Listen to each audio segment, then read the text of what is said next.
Hey everyone, this is a brief little piece by Martin Thomas of the Alliance for Workers' Liberty. Um, the piece is titled Stalinism and State Capitalism. I'm not exactly sure when it was originally written. Let's see what Marcel van der Linden tells us. This is from 1997 originally. I'm just reading like the shortest pieces I can find from uh, or not shortest, but like some of the short little essays I can find referenced in Marcel van der Linden's Western Marxism and the Soviet Union. And I'd like to read some more of Martin Thomas. So that's what I'm going to do. All right, let's boogie. Okay, it starts with a quote. Quote, "The organization of the capitalist mode of production, once fully developed, breaks down all resistance. The dull compulsion of economic relations completes the subjection of the laborer to the capitalist. Direct force outside economic conditions is of course still used, but only exceptionally. It is otherwise during the historic genesis of capitalist production." End quote. Karl Marx, Capital Volume 1, Chapter 28.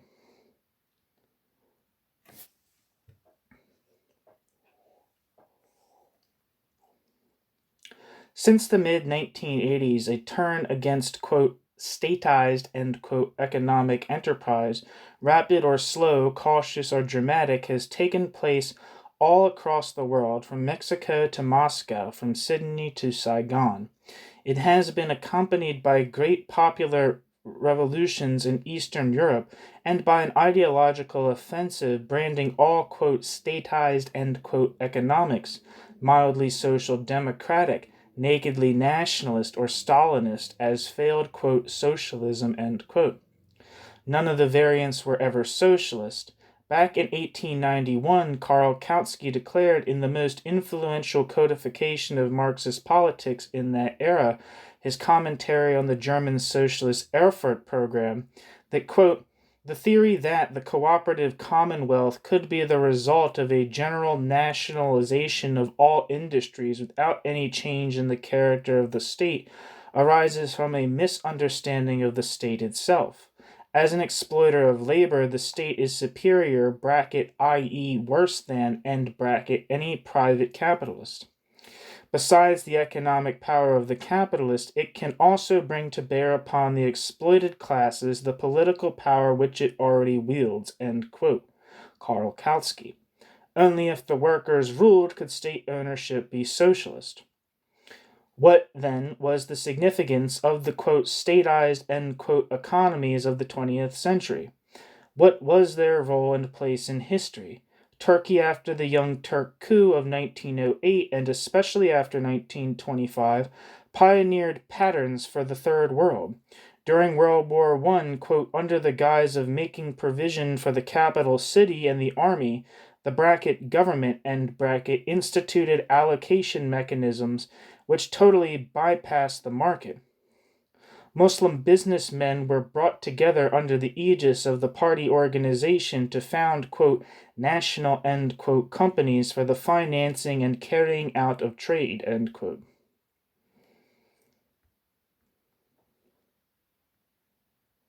Between 1915 and 1924, quote, probably 90% of the pre-war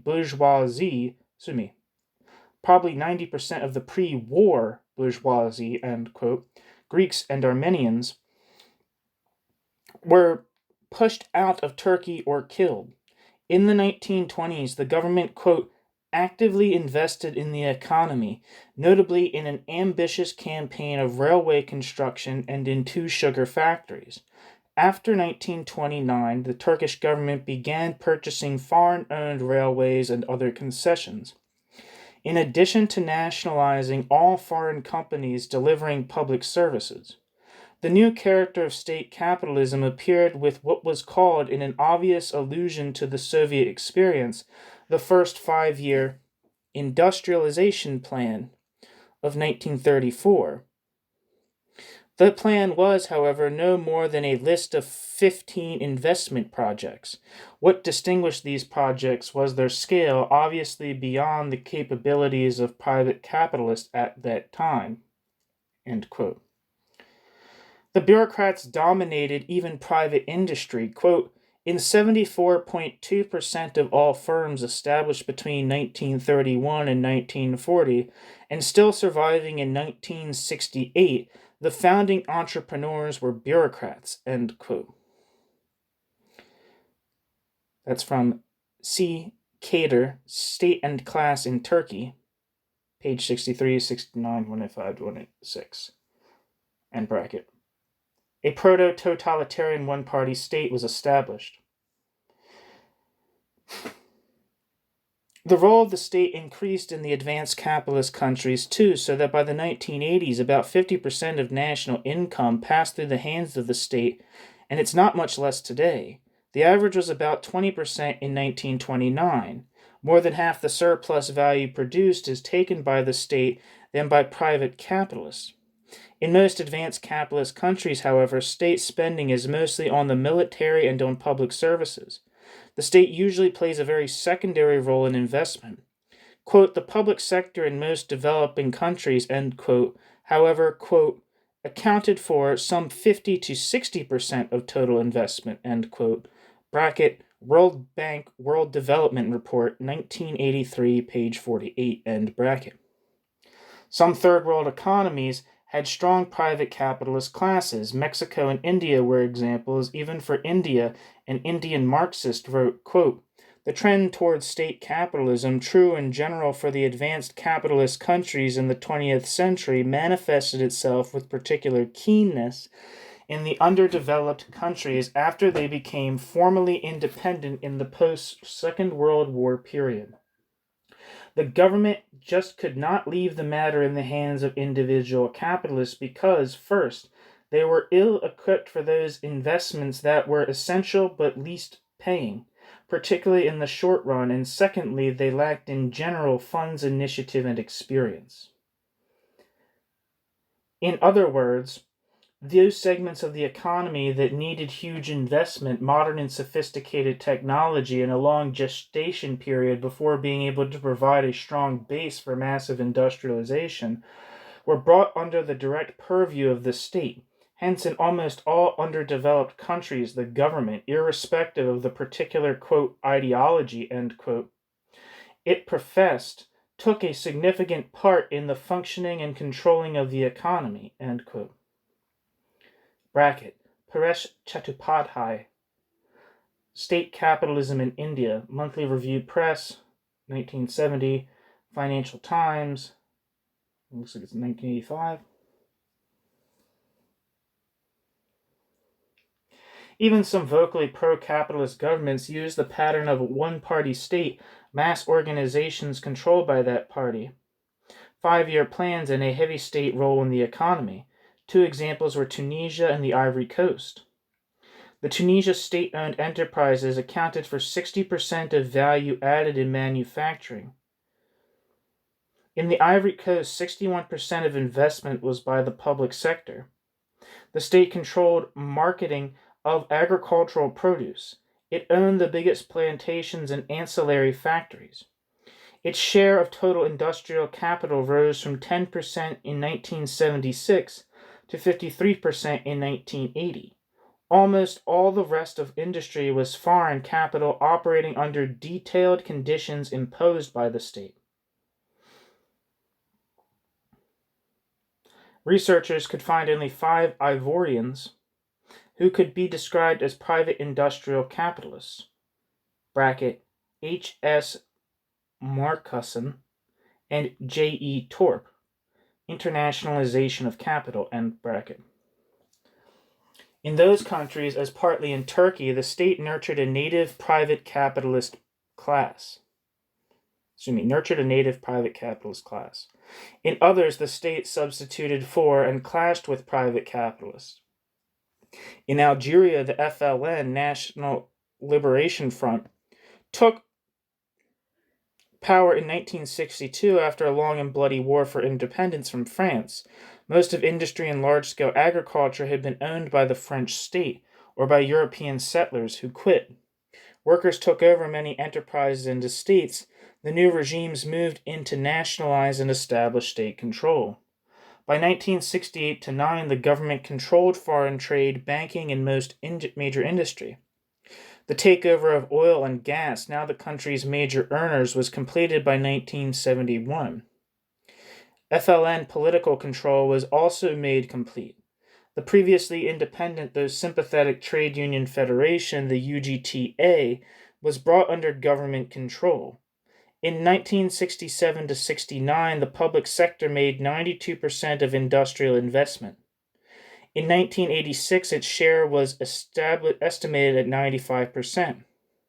T. Ben Huria, the Économie d'Algérie, I don't know how to say that, and Antelis, Algeria, the Revolution, institutionalized, end bracket. The private sector continued to include a lot of small-scale enterprise. In 1983, it employed 33% of the workforce, including agriculture. A tremendous drive was launched to build up heavy industries and modern technology. Under Boumediene, I don't know if I'm saying that guy's name right, the landscape looked like a vast building yard, end quote. Telemkani. 60% of agriculture was in state farms, and the state had a monopoly on buying agricultural produce. The prices were set low by decree so as to siphon surplus value into industry. Until the early 80s, all state company profits went directly to the government, and all investment was financed by state credits. Later, state enterprises were allowed to keep some of their profits, but all of their investment projects were controlled by the state banks and supervising ministries. All prices were theoretically subject to state control, though, apart from agricultural and food prices, not all in fact were control-led. Not all in fact were control-led. Despite strict controls on paper, in practice it was said, quote, the central political powers control over the, quote, over the bracket state, end bracket, corporations is very loose, end quote. Foreign capital was quite active in Algeria under deals arranged with the state. For Algerian workers, however, this implied no relief. The state coordinated not only investment but the exploitation of labor. An Algerian Marxist commented on the regime, quote, the omnipotence of the state, the overwhelming weight of the superstructure in relation to the infrastructure, is itself a fundamental class fact, quite apart from the goals of the state's actions. When the simplest of problems at whatever level of social life needs, in order to deal with it, a formal procedure, haggling, an administrative decision, when the press, publishing, and cinema are only state monopolies run by officials concerned above all to consolidate their privileges, when the unions are only transmission belts of the single party, which itself is only an annex of the state, all questions are overshadowed by the basic one, the total domination of society by the state, end quote. Ben Huria. Here the state was more than a powerful agency and partner of private profiteers. Quote, the state domination which here precedes, protects, and accompanies the development of capitalist exploitation cannot be considered as an episode of the development leading at the next stage to a liberalization or, quote, Sadatization, end quote, to take the example of Egypt, but is the basic characteristic of this development. There is no longer a question of state which provisionally administers the interests of the dominant classes, but of a structure which partially substitutes itself for them. There is no point looking beyond this state for a dominant class which is using it, as in France, A fraction of that dominant class, to be precise, the state bureaucratic fraction, which is also the hegemonic fraction, only exists through and thanks to the state, end quote.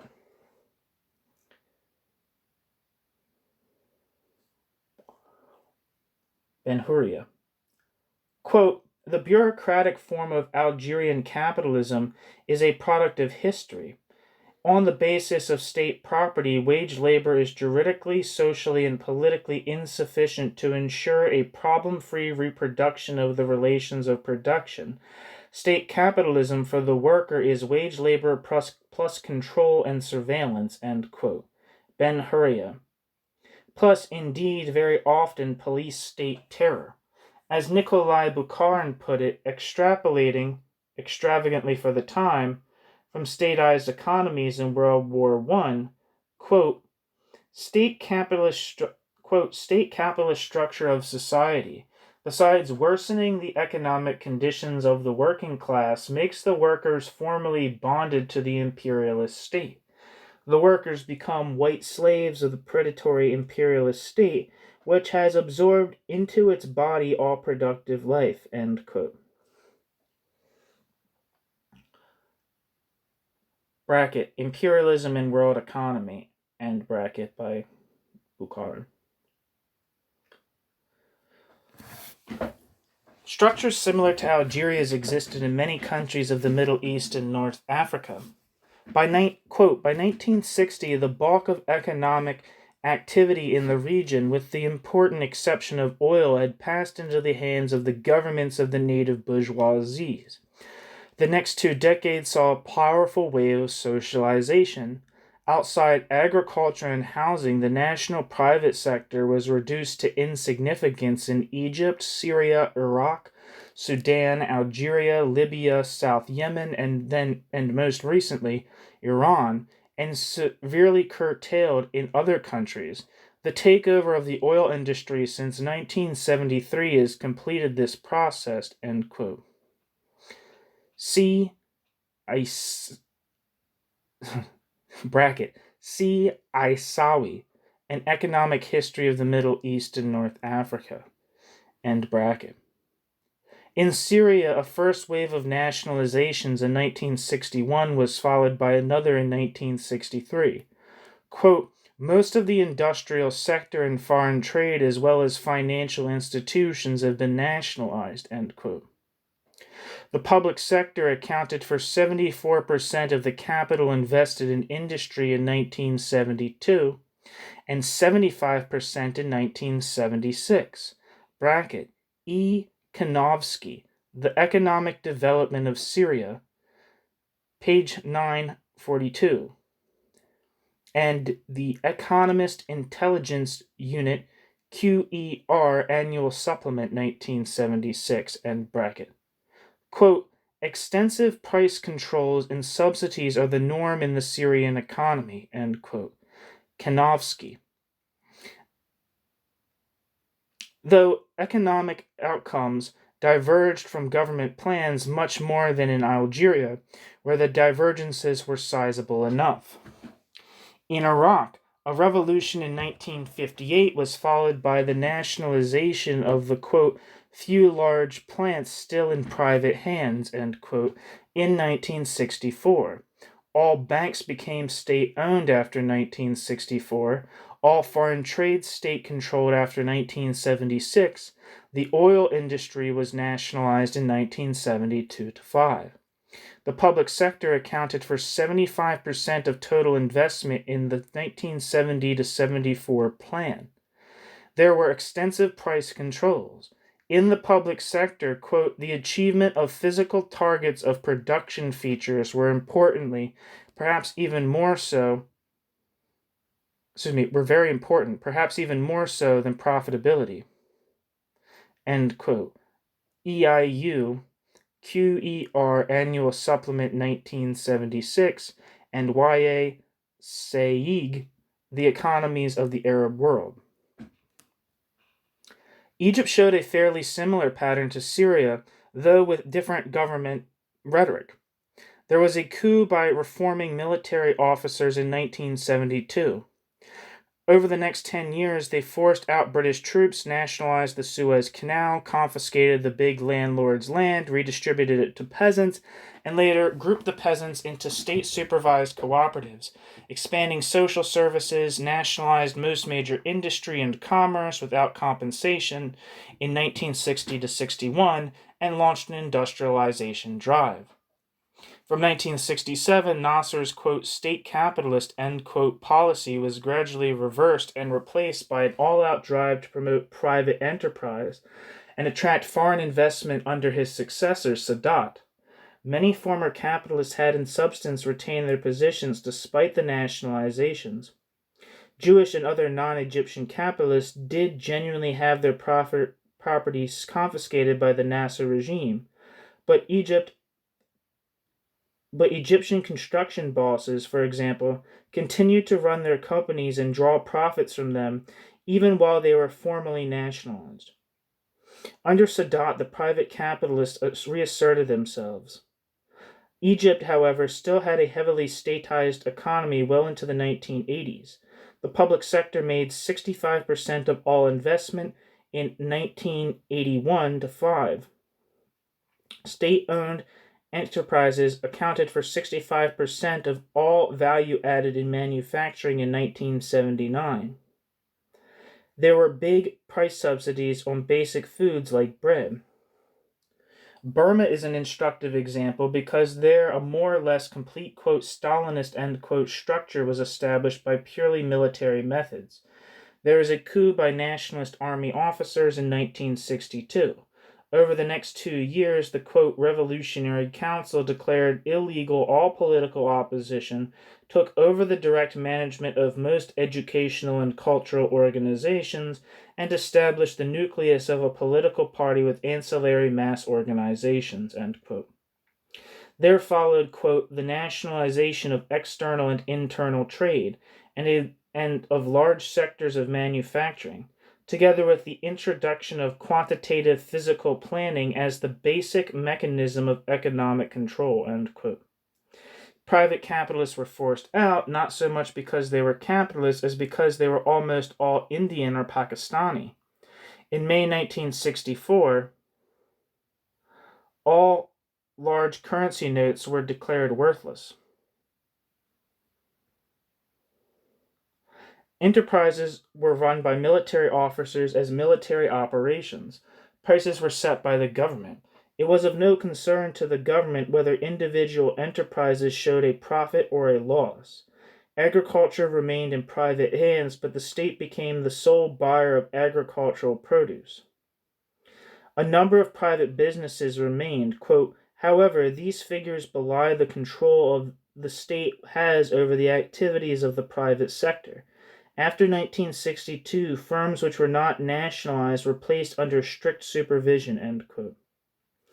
Or, as another report puts it, quote, a great majority of the private firms were small family operations, and the strict government control and regulation over them was almost equivalent to de facto nationalization, end quote. The public sector accounted for virtually 100% of investment. That's in Burma. All the third world states above and many others besides modeled themselves in many respects on Stalin's USSR. Ben Huria's comment, quote, in Algeria, Stalinism appears more and more as the, quote, theory, end quote, of the manager, end quote, applies to administrators, officials, and army officers in many other countries too. Common features were the single party monopolizing politics, or in India and Mexico partially doing so. The state-controlled mass organizations monopolized social life, except in India. The 5-year plans, the bias towards heavy industry developed by the state without regard for immediate profitability, the squeezing of the peasantry to boost that heavy industry. Within these common features, there were very important differences. In Mexico and India, the state was itself a capitalist on a large scale, but it did not aspire to control the economy in any detail, and it worked in partnership with a strong private capitalist class. In Egypt, and probably also Syria and Tunisia, there was again a state/private capitalist partnership, but with the proportions changed. The state was the major capitalist, and it intervened more minutely in the economy, though leaving a great deal to the market. It dominated and regimented labor, banning all independent workers' action. In Algeria and Burma, the proportions changed again. The state utterly overshadowed private capital. It was not representing or acting for a private capitalist class, but to a large extent replacing or substituting for it. It controlled the bulk of investment and systematically manipulated the economy by setting production targets and decreed prices.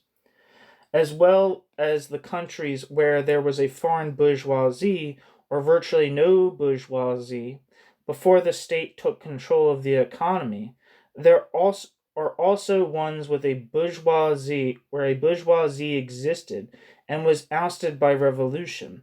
Yugoslavia, China, Cuba, and others, revolutions which, however, were more nationalist than social, chiefly aimed against the bourgeoisie because of its close links to foreign and landlord interests. What variants did they add to the pattern? China between 1958 and 1978, Yugoslavia, I don't know if it's supposed to be 48, that's when the revolution happened in China, right? Or is it 49? Fucking my brain's melting.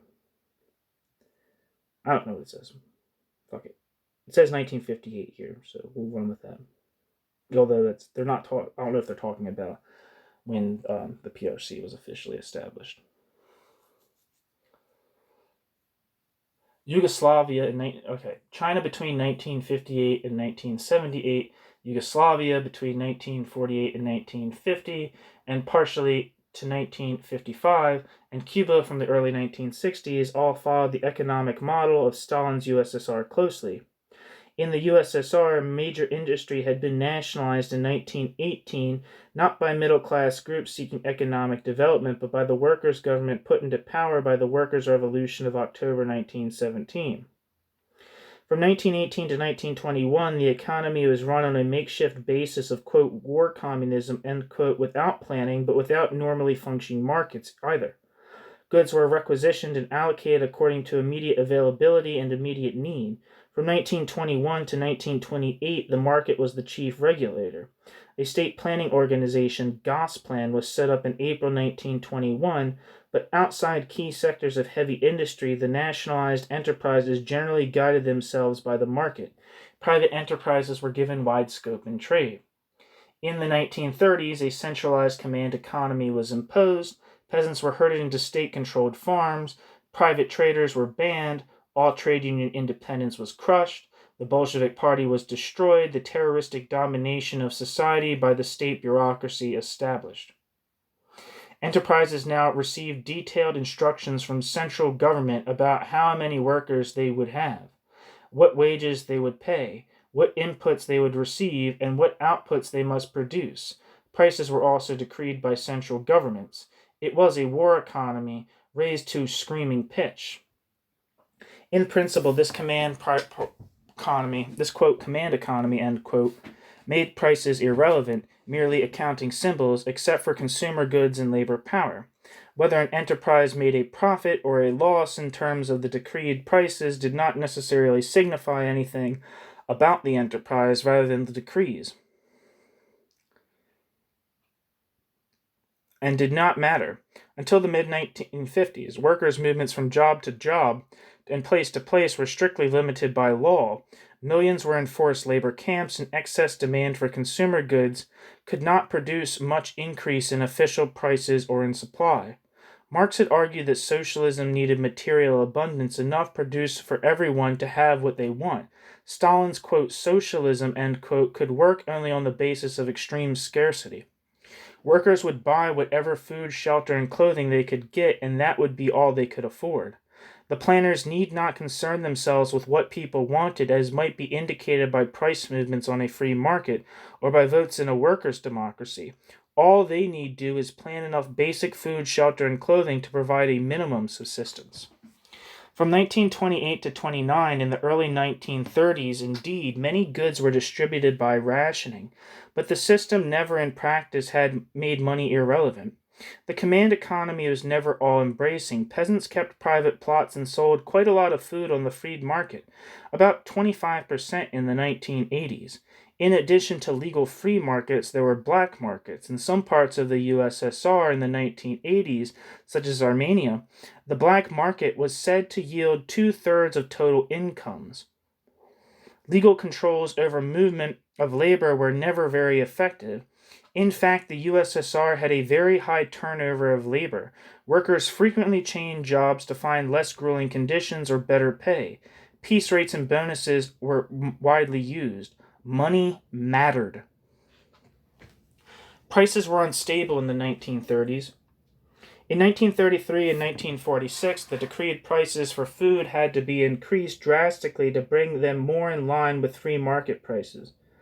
Always, the bureaucrats had to push hard to restrain price inflation and never fully succeeded, despite the total administrative control they had in theory. Factory managers always found ways to increase product prices. There was an officially tolerated, quote, gray market, end quote, for producer goods to be bartered between enterprises, and an illegal, quote, brown market, end quote, for stolen or illegally produced spare parts.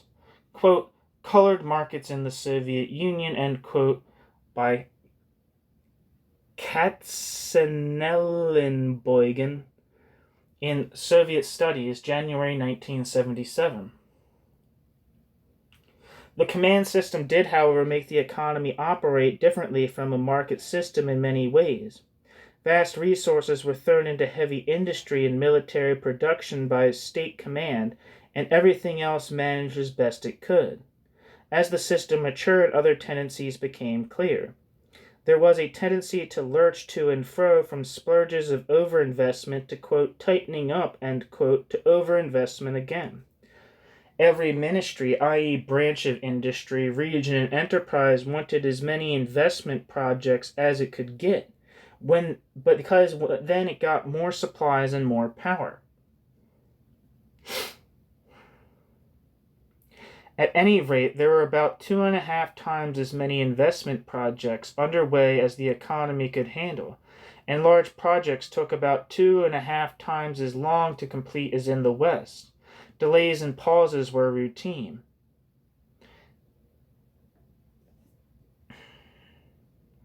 The process, D.A. Diker, Process of Investment in the Soviet Union, page 36, J. Sapir, Les Fluctuations Industrielles in URSS, 1941 to 85. Plans were calculated to be, quote, taught, end quote, giving each enterprise only the inputs it needed and requiring it to work at a full capacity. To calculate otherwise, the planners reckoned, was to encourage waste. In fact, quote, taught, end quote, planning meant that there were always shortages. Because there were shortages, enterprises hoarded supplies, which makes shortages worse. Because there were shortages, enterprise worked at half pace most of the time and then made up their planned targets by, quote, storming, end quote, turning out products frantically, any old how, at the end of the month. A lot of the products were unusable, and that in turn made shortages even worse. After the first rush of Stalinist industrialization, the central bureaucrats oscillated between high-pressure attempts to push industry along by repression and coercion, and subtler attempts to use market mechanisms to spur on the factory managers.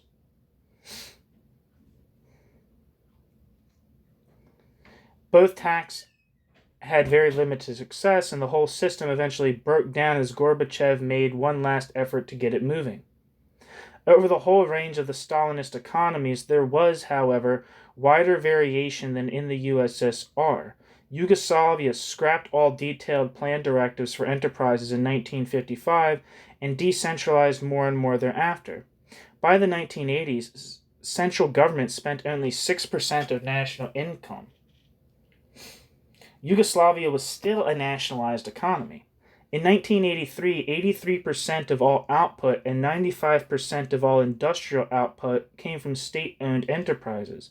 But each of these enterprises was run by a management committee more or less free to pursue maximum profit for the enterprise. Surveying the price structures of 31 underdeveloped countries, the World Bank found that Yugoslavia was one of the least distorted by subsidies, controls, and decrees. Some features of the, quote, command economy, end quote, remained. A loss-making enterprise did not generally close down. It just got more in debt and might have a temporary manager appointed from above. Conversely, a successful enterprise could not take over and asset strip other enterprises. The hallmarks of a market economy were there too. Quote, the ability to grapple with factors external to the success of the individual enterprise in small region has disappeared, end quote, commented Granick. Quote, the Yugoslav economy, was, run along Adam Smith lines to a degree that is quite unusual for Europe as a whole, end quote. Yugoslavia had roaring inflation and high unemployment. Yugoslavia was extremely open to the world economy, exporting 30% of its production and 54% of that outside Eastern Europe. In 1985, Yugoslavia had 187 joint ventures with Western capitalists operating and 7 free trade zones in which multinationals could do business free of usual tariffs and formalities. F. Singleton and Carter, quote, the economy of Yugoslavia, end quote.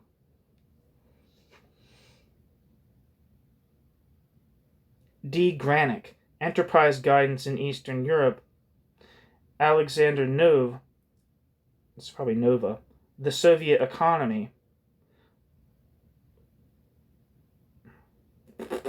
end bracket. Before the Maoist Revolution of 1949, some 60% of China's industrial capacity was state-owned. Much of the rest was owned by a clique close to the Chiang Kai-shek's government. When Chiang Kai-shek and his clique fled to Taiwan, Mao's revolutionaries took this over. By 1952, 80% of China's heavy industry was in government hands and 30% of light industry. Taiwan, meanwhile, had a more statized economy than mainland China. Gradually, however, the Maoist government established total state control of the economy. Between 1958, when agriculture was collectivized, and 1978, when the market-oriented economic reforms began, China was run on the strict Stalinist model. Okay, so when I was saying, was it 1948 or 1958? It was 1958. There wasn't a typo in the text, so. All important prices were fixed by the state, the main ones centrally. Practically all enterprise profits went directly to the state budget, making up the greater part of public revenue. The bureaucracy allocated investment funds and issued production targets. Industry was built up even faster than in the USSR under Stalin. Despite heavy economic losses and vast destruction of human life at the time of the Great Leap Forward and the culture of 1958 and the Cultural Revolution of 1967, electricity generation grew at an average of 13% a year between 1949 and 1987, steel production at 15%, cotton yarn production at 7%, the rice output about 5%.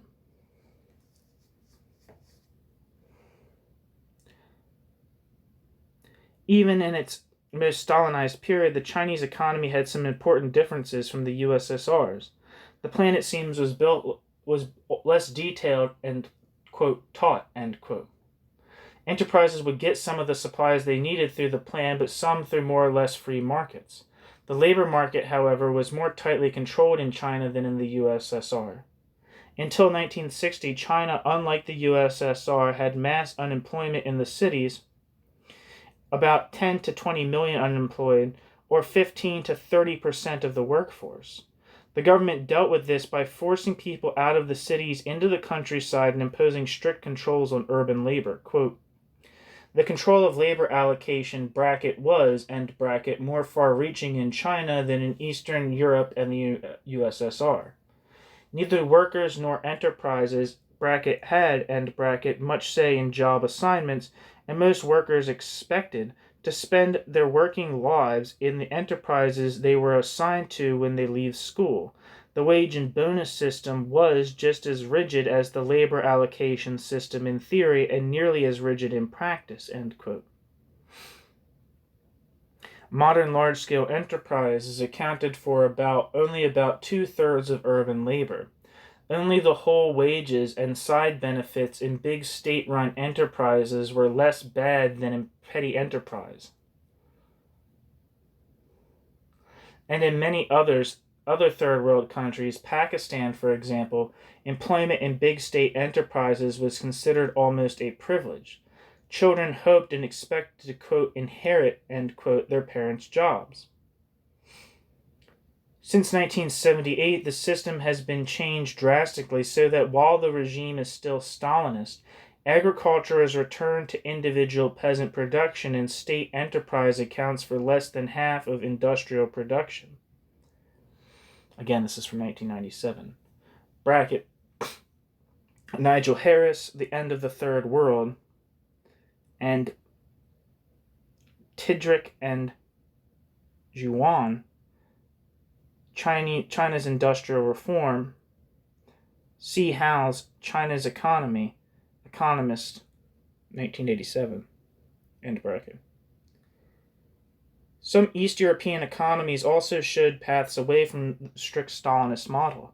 In Hungary, plan directives to enterprises from the central government were scrapped in 1968.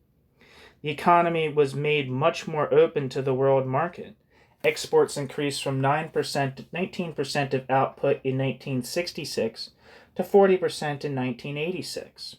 The proportion going outside the USSR and Eastern Europe increased from 34% to 51% in 1983.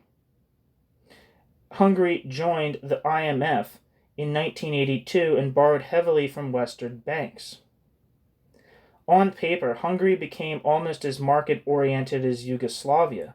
Most prices were freed. Enterprises were supposed to aim for profits and to find money for investment from profits and bank loans at interest. In fact, bureaucratic string-pulling still played a huge role. Bargaining with central government over taxes and subsidies was as important for enterprise bosses as commercial profits. Yet, as in Poland, even before 1989, the visibly rich of Hungarian society, with their BMWs and Mercedes, were private capitalists.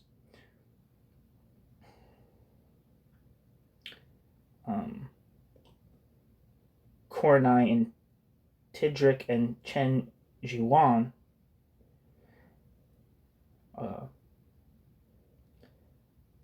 and P. Hare, Hugo Radis, and I think it's Nigel Swain, Hungary, A Decade of Economic Reform.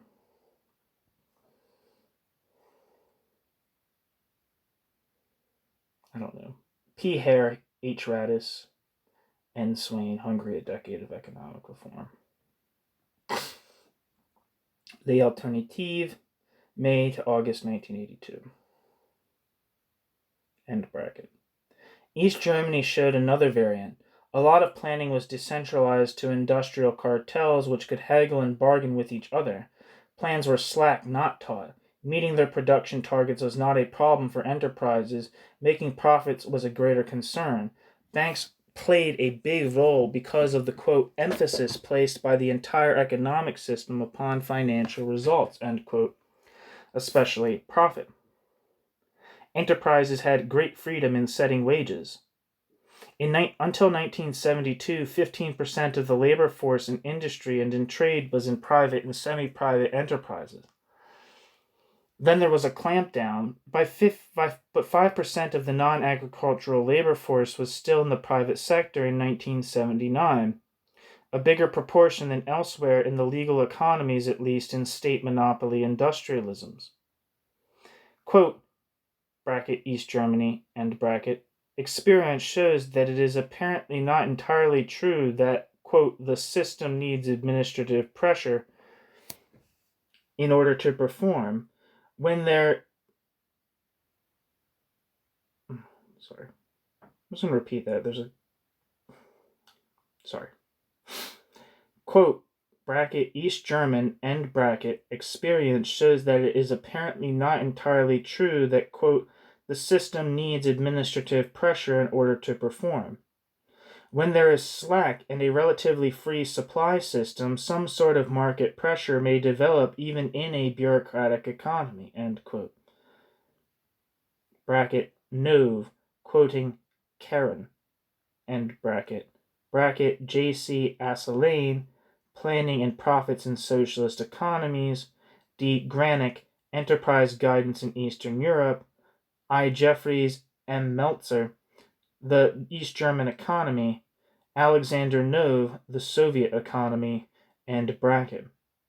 The extreme terror used by Stalinism in the USSR by brutalizing, atomizing, and bureaucratizing the society seems to have reduced the USSR's bureaucracy's ability to experiment effectively in economics below that of its homologues who used smaller terror, since they had no Bolshevik party to extirpate in order to settle their rule. Stalinism was, bracket, is, and bracket, thus more a social regime, a particular method of class organization working extreme torsions on the underlying statized capitalist infrastructure, than an original mode of production. As regards their economic mechanisms, Stalinist command economies could be changed into market economies, parenthesis, albeit heavily nationalized, end parenthesis, and vice versa, by government decision without a social revolution or even a change of government.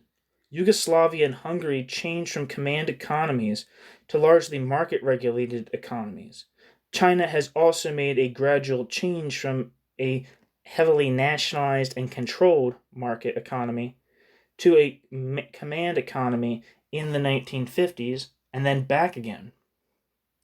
What cannot and could not be changed so readily is class identity and class power. No private capitalist class has been dispossessed without a revolution or drastic military action, not even when many of the private capitalists were later to become state managers, as in China and Eastern Europe. For a state monopoly bureaucracy to cede place to place and partially transform itself into a private capitalist class has also been difficult.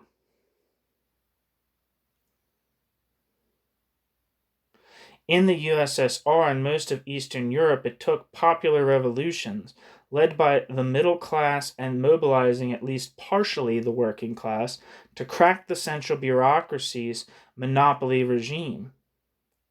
Yet there were profound economic imperatives pushing the same way.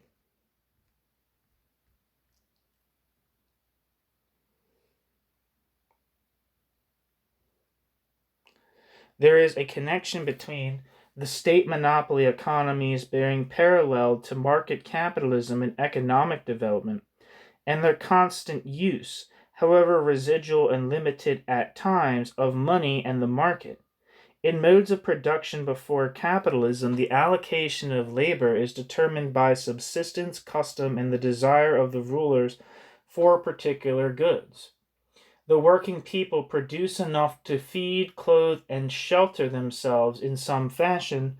Then on top of that, they are dragooned into making lavish meals, rich clothing, palaces, cathedrals, or pyramids for their rulers.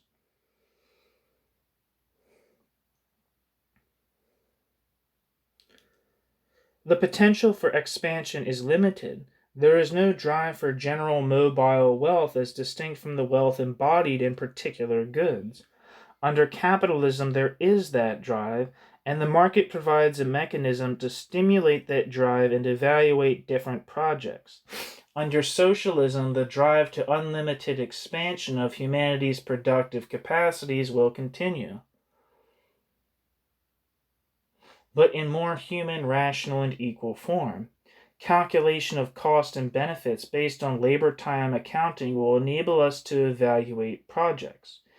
Even a workers' government, however, would have to use market mechanisms and the information on cost, supply, and demand given by free-moving prices for a very long time.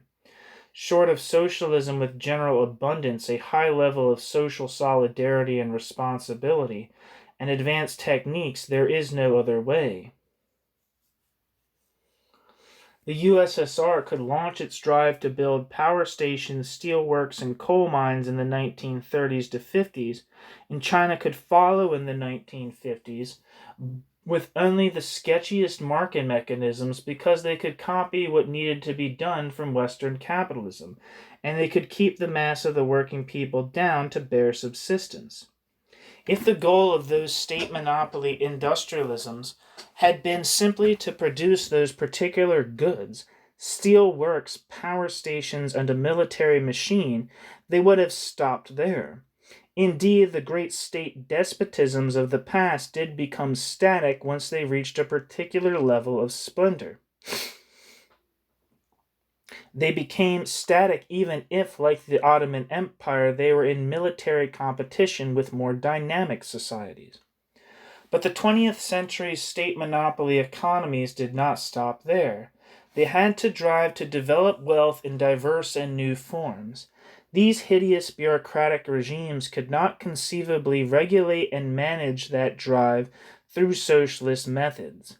That left none other than market methods.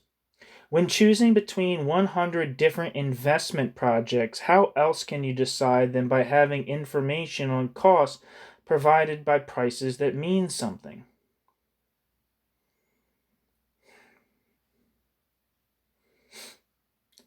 When you expand consumer goods production beyond the minimal necessities, but are still far from general abundance, how do you decide what to produce without supply and demand information?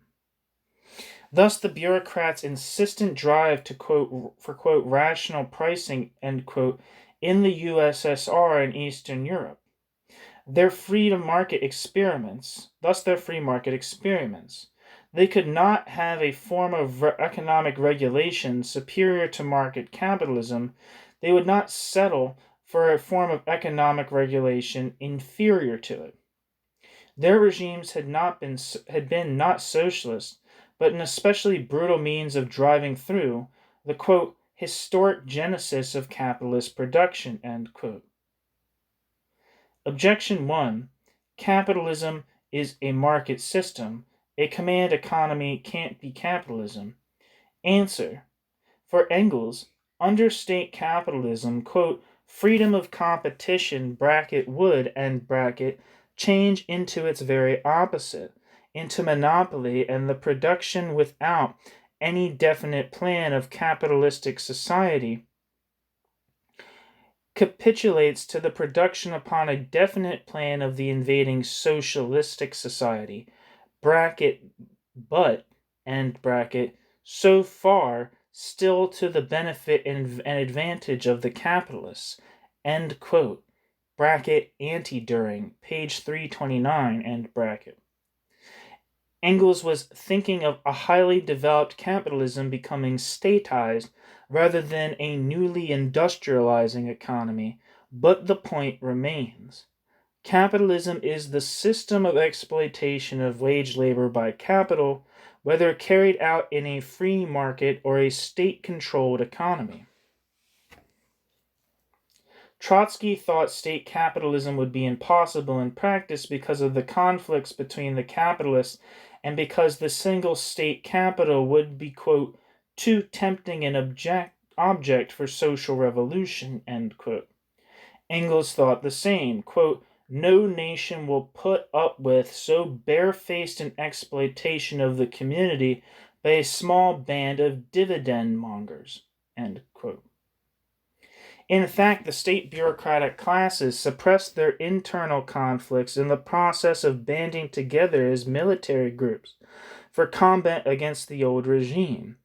In fact, they established regimes with enough repressive strength and in some cases political credit for their achievements against the colonialists and landlords to keep control. But Trotsky and Engels were not entirely wrong. These regimes were inherently tense and vulnerable. Objection 2. The workers are not really wage workers under state monopoly industrialism. They are state slaves. Wage labor implies a more or less free labor market. Answer: yes, state repression redoubled exploitation, but there were labor markets in the state monopoly industrial societies. Instead of being handed rations or living from what they could produce with means of production they owned themselves, the workers were paid wages and bought their subsistence.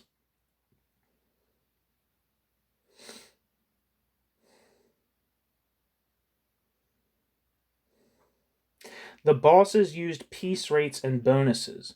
There was a difference between the situation of the bulk of the workers, wage workers, and that of the slaves in Stalin's forced labor camps.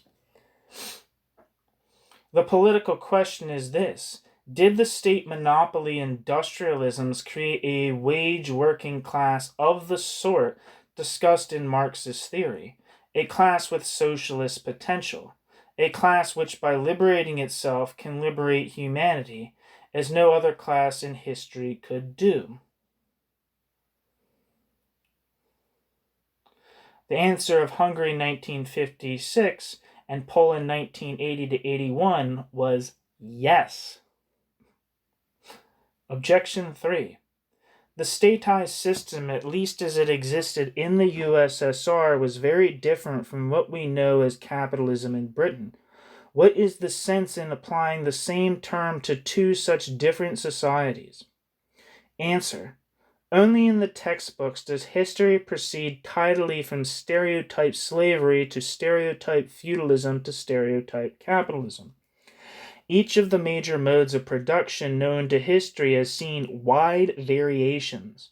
History is full of hybrid and exceptional formations which cannot be slotted tidily into one category or another. Capitalism, the most dynamic and flexible mode of production yet known, has had especially varied forms. The capitalism of 14th century Florence or present-day Zaire were and are quite different from what we know in Britain, and the capitalism of most of the world in the era between 1945 and 80 was closer to the USSR model than to what we know in Britain. Objection 4. Wage labor alone does not define capitalism. It is wage labor and capital. You need to show that capital existed in the USSR. Machinery and factories are not themselves capital. Capital is a social relation. Answer: the state monopoly industrial system aimed not just for the production of particular use values, be they palaces or power stations, but for the production of wealth in general, wealth not limited to any predefined form. That is capital. Objection 5. Wage labor is not special to capitalism. A worker state would continue to use wage labor long after the overthrow of capitalism. Answer: a worker state would be governed by an increase in the living standards of the working classes, so that gradually the wage relationship would cease to be a market relationship governed by the value of labor power, and the working class would cease to be a working class. Investment would be directed to social need rather than self-expansion of capital. Commodity forms would be eroded with basic services and goods distributed freely.